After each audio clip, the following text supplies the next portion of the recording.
episode number 37. Take on New York Sports. Anthony Heaton here with you.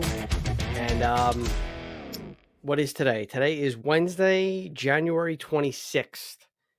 Lots going on in the sports world. Not so much in Major League Baseball, which is actually where we're going to start today. Hold on. Let me prep myself here for a second. A little sip of water. Okay. So, first things first is the Hall of Fame.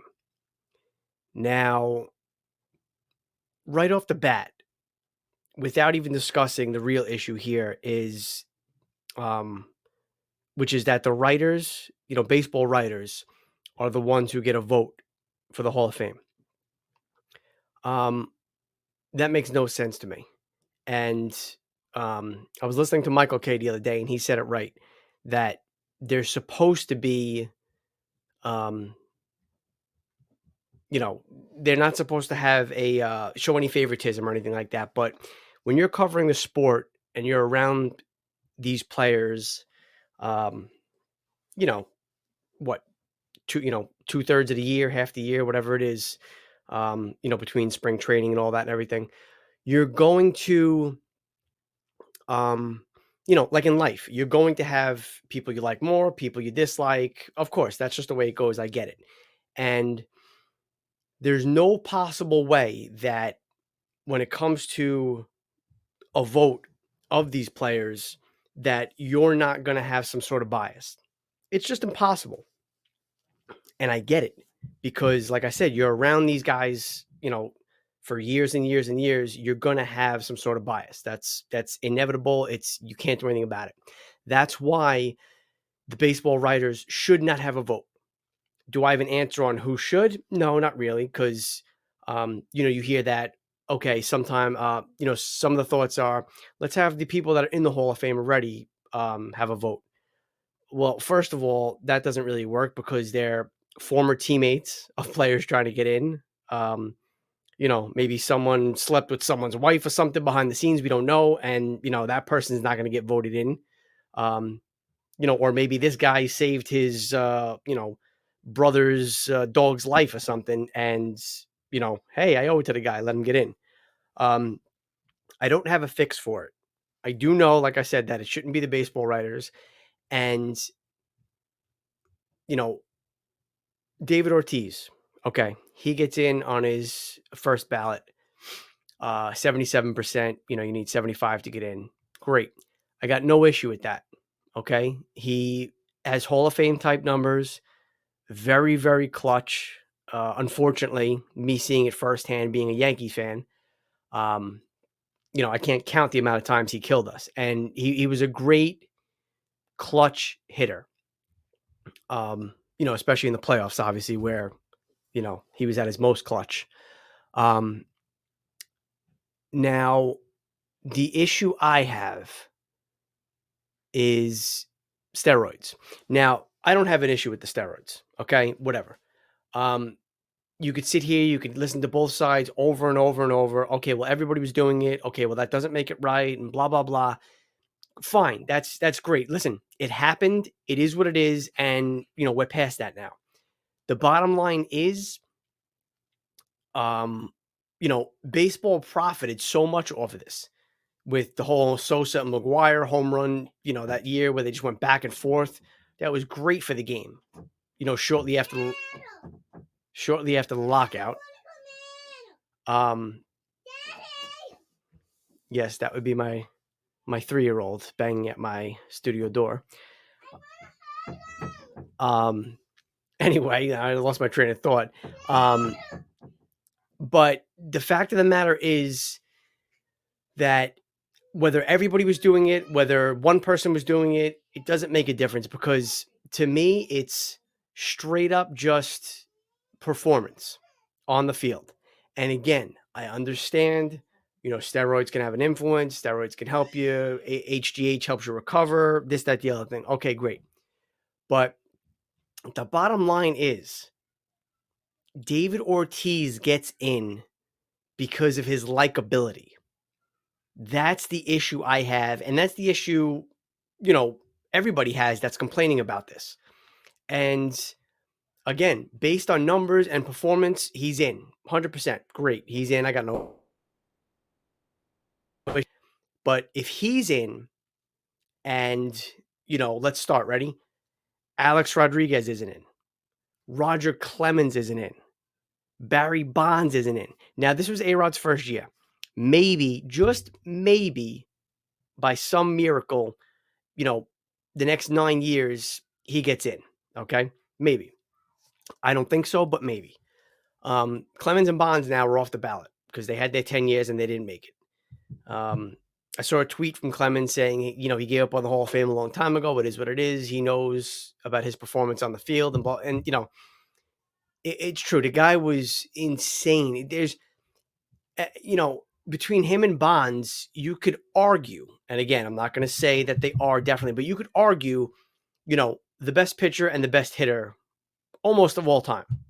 Now, again, I'm not saying they are because I don't think they are, but, they're in the conversation. And, Barry Bonds, and this clip has been popping up everywhere. I think it was against the Diamondbacks. Diamondbacks are up 8-6, top of the ninth inning, right? And, no, bottom of the ninth inning. And the bases are loaded, 2 outs, and Barry Bonds is up. And Buck Showalter intentionally walks Bonds to force in the run to make it an 8-7 game. Because I'm not even looking into his stats because they're off the charts. I mean, the guy got intentionally walked every other at bat over that, few season span, which again, if he was juicing, he was juicing. It is what it is, But I mean, he was the most dominant hitter in baseball over those years. And it's not even close. I mean, he was on another planet compared to anybody else. Roger Clemens, 6, 7 Cy Youngs. I'm not 100% sure, but he was just dominant throughout his career, wherever he went. And, Alex Rodriguez, again, his first time on the ballot, so there's still a chance for him. But, I mean, the guy hits almost 700 home runs. And, the big thing with everybody now with the stat guys is WAR. Okay, Bonds, Clemens, and A-Rod, their WARs are, off the charts ahead of everybody else. And, it's almost criminal that those 3 guys are not going to be in the Hall of Fame. Again, A-Rod maybe, but most likely not. We'll just talk about Bonds and Clemens right now because they're going to be off the ballot. It is criminal because, and again, the whole thing, David Ortiz, it wasn't me, I didn't fail a test, blah, blah, blah. But he did fail the test. I think it was 2003. His name came up on a failed test. Now, again, A-Rod admitted to what he did, obviously, after he got outed. Rafael Palmeiro, Mark McGwire, that whole thing. It's, people got caught. They did it. It is what it is. But again, to not have Barry Bonds in in the museum, in the place of history of, the best baseball players of all times it's mind-boggling to me. And again, it goes back to, personality and likability and all that. And you just can't have this taken away from the fans. And again, I know some fans are on the side of, he did steroids, he's not getting in, he doesn't deserve to get in, he cheated and blah, blah, blah. Okay, fine, you're allowed to have that opinion. But with that being said, his numbers, I don't care what kind of steroids he was on or how much he was taking instead. The other thing, his numbers were insane. Absolutely insane. It just trumps everything. And, now he's off the ballot. I guess he can get put in by the, like that committee or whatever, after a certain amount of time, or I don't know, but I just don't see it ever happening. And again, listen, he knows, his fans know, baseball fans know that, he's Hall of Fame worthy. And, maybe he wasn't the best to the reporters. He wasn't the nicest person, whatever. His play on the field which again, I don't know if you noticed, but um, whoever that jabroni was that was doing the Hall of Fame announcement, he said that the voters took into consideration stats, stuff that they do for the community, personality. And to me, this is the first year I've heard them say that because they knew the outcry that was going to happen with Bonds and Clemens now being off off the ballot. So I don't know. It is what it is. And again, you're going to have arguments on both sides, and there's going to be valid points on both sides. But at the same time, that's it. There's nothing you can do about it. But it's going to be a debate for a while on what should happen going forward, at least with the voting process, because it sucks. I mean, there's no other way around that. But it is what it is. As far as the lockout goes, they met Monday and then they met Tuesday again, which is promising. They're still far apart on, I guess, the main revenue sharing issues. The players conceded a bit on certain areas. The owners conceded a bit on other areas. So at least progress was made. But I mean, realistically, they're talking, March 1st. This has to be done in order to not miss regular season games. If you got to miss spring training, okay, I get it. At least you could do some scrimmage games between within your own team to get ready. But then you got to also look at free agents and trades and stuff like that. Like, these players need to know where the hell they're playing, get acclimated to their teammates and everything. It's just revenues at an all-time high for baseball now. It's just, they're getting like the NFL where they're just printing money basically. And I mean, not even speaking as a fan, just as, in reality, how stupid can these guys be to, miss games and lose revenue? They're just, again, and I'm not trying to be in anybody's pocket here. I get it. Even if you're a millionaire or a billionaire, whatever, millions of dollars or hundreds of thousands of dollars, it's still a lot of money regardless. So I get, I get trying to fight for what you think you're worth and what you deserve. I get it. But at the end of the day, I mean, it's supposed to be about the fans, right? Take care of your players. They're your product. They're what's making you guys the money. And I don't know. It just, I pray every day that I read something about, significant progress being made or close to the end, or, because this is just, it's brutal. I mean, luckily for me, I have my Rangers who are tearing it up right now. But once pitchers and catchers report, it's just a sense of, for me living on Long Island, it's a sense of, all right, the warm weather's around the corner.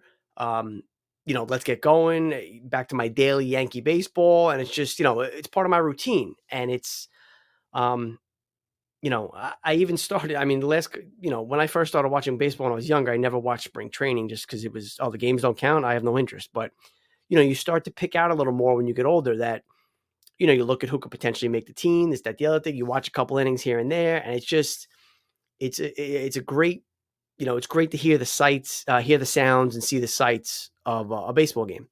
And if we're deprived of that as fans, that's going to suck big time. And I'm not even talking about games being missed, regular season games, because that would just be the biggest disaster possible. And I can't see it happening, so I still am holding out hope. But again, I wouldn't put anything past, either side. Again, whether who's right or wrong, it doesn't make a difference. I don't care. That's not for me to decide. That's not for me to worry about. I want to see baseball, and I don't care how it gets done. Just get it done. That's it. That's all we care about as fans. Get it done. So that's pretty much everything on the baseball front. Hopefully we'll have some more news going forward. We'll touch on the NFL playoffs now. And man, what a game. Buffalo and KC. With the sports betting now being legal in New York finally, it just adds that much more intrigue, even though, that's the best weekend of football anyway. divisional weekend. Um, you know, I did really good on wild card weekend. I got every pick right, and I got every pick wrong on the divisional weekend. Um, the Titans are just the worst number one seed that I've ever seen in my life. Um, let's see, who else do we got? The Rams and the Bucks. That was that was I, I I think if I had to guess right now, I would say that's Brady's last game. Um, although again, maybe he doesn't want to go out like that. But then where do you see him fitting in? Does he come back to the Bucks? They're not going to be able to keep, a third of that team with the salary cap issues they have. Um, and plus you got Aaron Rodgers, who's I think he's played his last game in Green Bay as well. And props to the 49ers, by the way, going into there and winning. Big disappointment for Green Bay. Number one seed, Um, but yeah, does Rodgers stay? I don't think so. I think he's gone. Where does he go? Does he take over for Ben Roethlisberger in Pittsburgh? Um, does he maybe go to Miami, who's trending upward? Let Tua take a back seat for a year? Um, I don't know. But if you have Rodgers and Brady out there, there's going to be a lot of teams in play. I don't care if Brady's 44 or not. They made some sort of comeback that game, and it was crazy because every game came down to a last, either an overtime, last minute scoring play, and then that brings us to the overtime rule. I'm glad at least Kansas City scored a touchdown to end the game, but I agree with most of the population saying that rule needs to change. I saw some stat that it's like, 90% of the teams that win the coin toss win the game. I think it should be, I don't know, because football is one of those sports where, it's not like hockey where it's okay, the puck's in play, anybody can get it type of thing.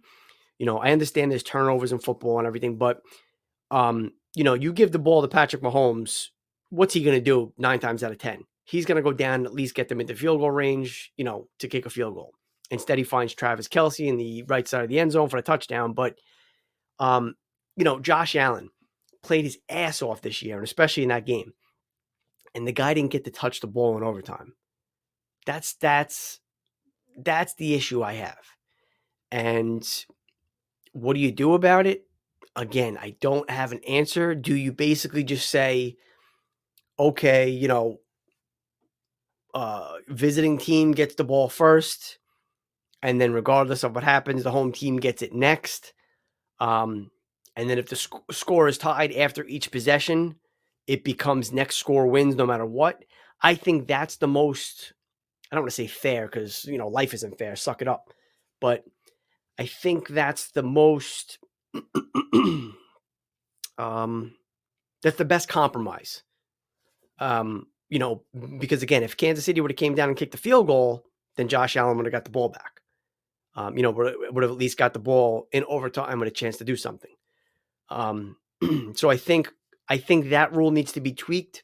And I think the only way to have it kind of split down the middle is each team touches the ball for one possession. And then if it's tied after that, hey, too bad. That's it. You had a chance to score and you had a chance to stop them. So if you did, neither of those or one of the, whatever, then, hey, you lost. That's it. It's over. So I think going forward, hopefully the NFL adopts that rule. But we'll see. Andy Reid even said he wouldn't be opposed to tweaking the rule, and he came out on top. But it was just a crazy weekend. And, now we're set for the Final Four. Bengals and Chiefs. Give Joe Burrow a ton of credit. They won their division. They, they played really well in the playoffs so far. And obviously they beat the Raiders and then they beat the Titans. I don't think they have any shot against the Chiefs, though. I mean, especially, at Arrowhead, I don't think they have any shot. But again, it's the playoffs. Anything can happen. We'll see. You got the And then in the NFC, you got the 49ers at the Rams. Now, my initial thought is, all right, the Rams, they're high-powered offense. They're going to score enough points. But then you look on the other side of the ball and you got the 49ers and their ferocious defense.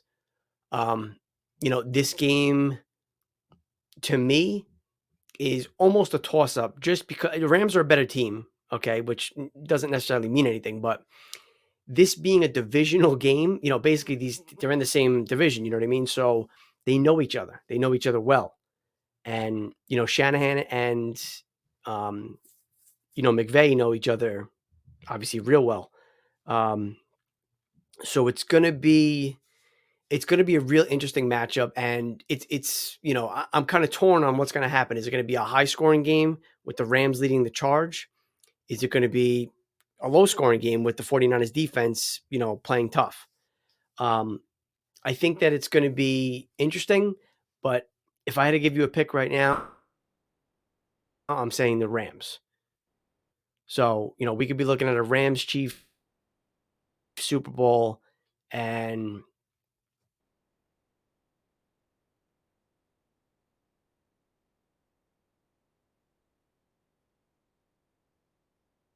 this point. Me being a Giants fan, I haven't anything to cheer about, especially this late in the season in a while. So, am I glad to see Brady out? Yeah, sure. That helps a little bit. I'm sure Jet fans are much, much happier. But honestly, I like the Chiefs and I like Mahomes. I like, that whole team. Would I like to see the Bills win? Yeah, absolutely. A little New York, pride going in there. But, you know, hopefully that overtime rule, like I said, gets tweaked and, gives teams an even shot. On to the NHL. I mean, my Rangers are just awesome. They had that bad game in Carolina, which, you know what? That team is very good, but they don't scare me.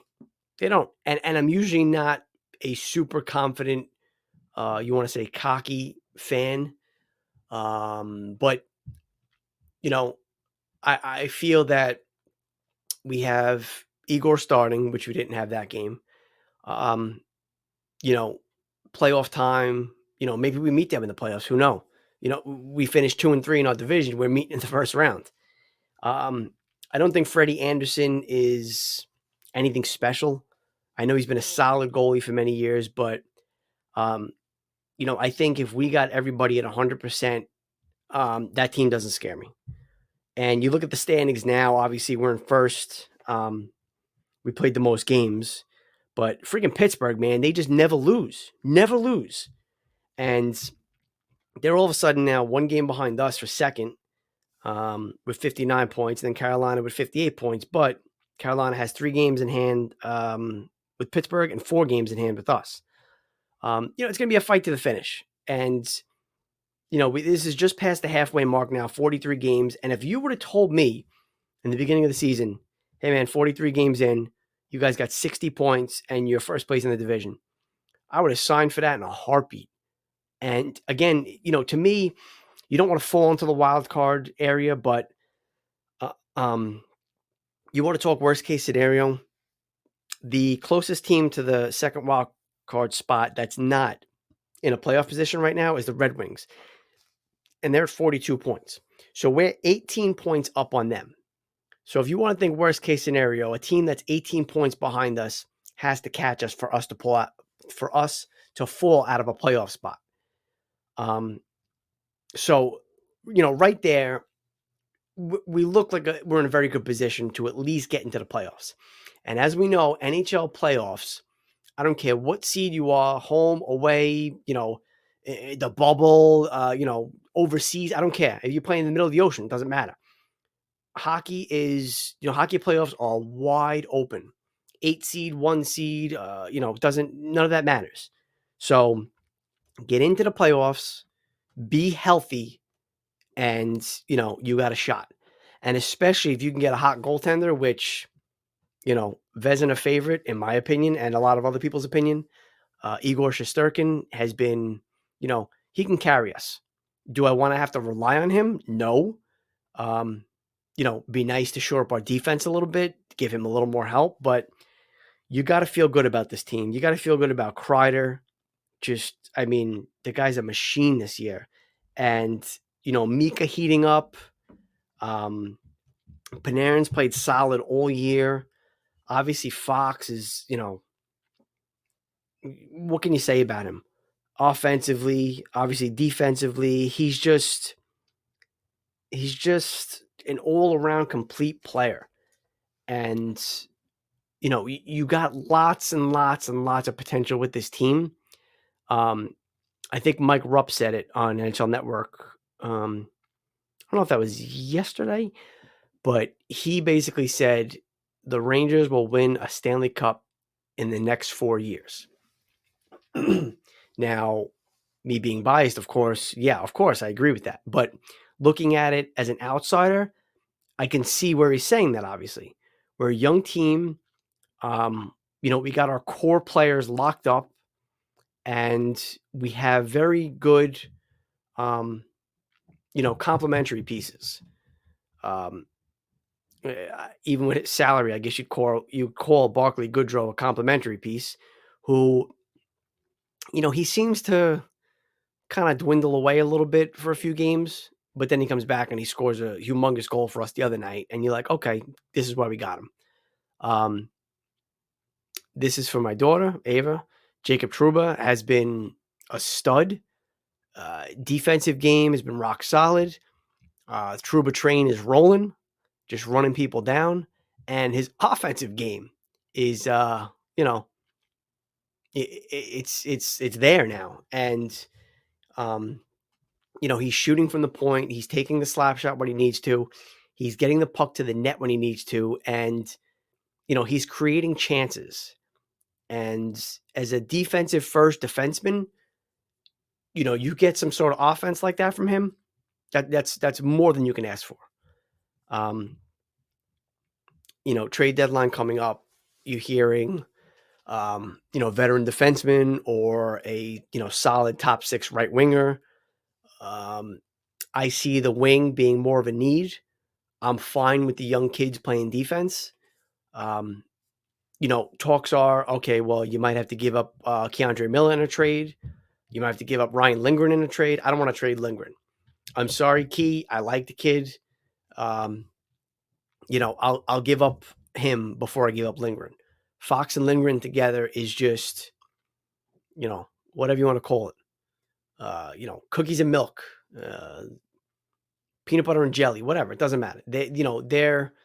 They are to me like Kreider and Zibanejad. Their play together is just, it's top notch, and that's why they're the number 1 defensive pairing. Trouba and Miller are great. If we have to lose Miller, do I see one of the young kids being able to slide in next to Trouba? Absolutely. Trouba's now, he's a bona fide veteran player, and his leadership skills, you heard Key talk about him, and, he's taught him so much, and, on and off the ice and blah, blah, blah. I think he could work fine with any of the young defensemen. You want to put Braden Schneider up there, who's been really good so far. You want to put Lundqvist up there. Dare I say Libor Hayek. I'm not too worried either way. And then the third defensive pairing, all right, you start getting a little but Fox is playing half the game at least anyway, and close to it. And the second D pairing is going to play, basically another, more than third of the game. So, you don't have that much time to cover.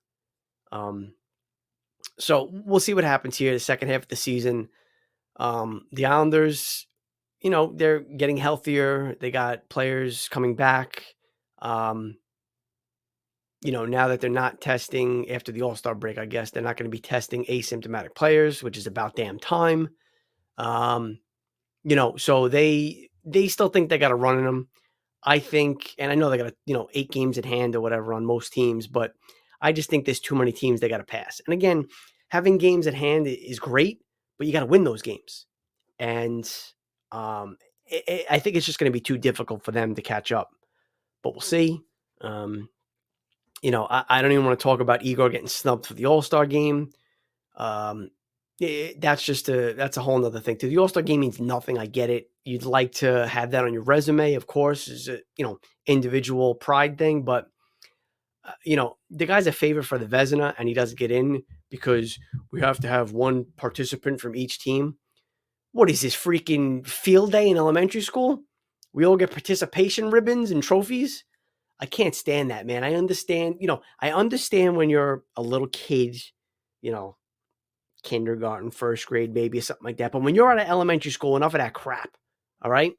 This is the freaking pros, man. We're not going to hurt anybody's feelings. And if we do, too bad. Suck it up. You should have been better. So we're looking at Tristan Jarry going in. Listen, don't get me wrong. He's had a very nice season, a very nice bounce back season. But he doesn't hold a candle to Igor. I almost said Hank. Wow, that almost slipped. But we'll see how the second half of the season plays out. It's been so fun so far to watch with the Rangers. If baseball does start on time, which I hope it does, I hate that the freaking season goes, deeper into the NHL season goes deeper now into the baseball season. So, you start jonesing for those Yankee games and it's like, okay, but I have Rangers playoff, hopefully Rangers playoff games to watch. And it's just, it's a good problem to have, but, I'll still complain about it. But we'll see. Yankees have a lot of work to do whenever the lockout ends. This team is not a World Series team right now. Can they contend? Of course. But, you're going to need a couple more pieces here. So we'll see what happens with that. Hopefully we'll get an update soon on some progress made. And, we'll touch base and talk more about it as time goes on. So thank you guys for listening. Episode number 37. Yeah, losing track, but 37. And until episode 38, guys, be well.